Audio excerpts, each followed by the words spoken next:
No longer alienated, no longer separated. I'd been living my life in a constant state of turmoil, though I didn't always realize it. I was surrounded by people, but I felt completely alone. I chased after things I thought would make me happy: a better job, a bigger apartment, a more exciting social life. For a while, the thrill would be enough, a temporary bandage on a deeper wound. But the feeling of emptiness always returned, leaving me with a nagging sense that something was fundamentally wrong with me. The religious side of things. I'd tried that. I'd gone to church, listened to sermons, and tried to be a good person. But it felt like a performance. I was trying to earn my way into some sort of peace, but I always came up short. Every time I failed, every time I made a mistake, the gap between who I was and who I thought I should be grew wider. It was an exhausting and hopeless cycle. I knew I was a sinner, and I couldn't figure out how to stop being one. The guilt felt like a heavy cloak I couldn't take off. Then, I heard about the idea of reconciliation.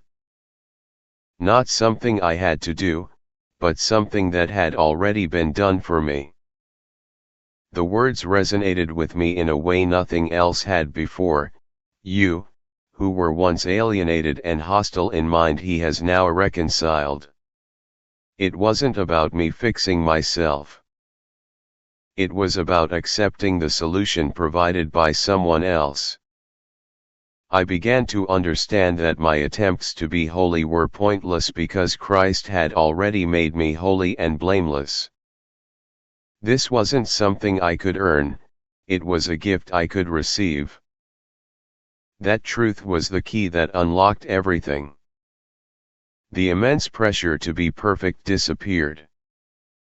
The feeling of being a failure was replaced by an overwhelming sense of gratitude.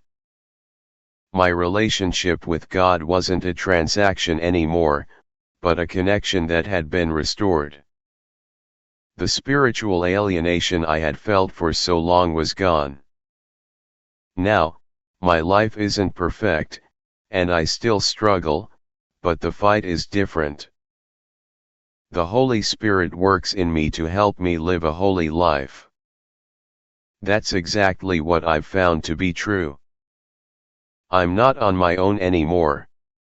The struggle isn't about earning my way back to God, it's about walking with Him, with His help, and living a life of thankfulness for the peace He's already given me. The emptiness is gone, and in its place is a profound sense of peace and a purpose that goes far beyond anything I could have ever created for myself.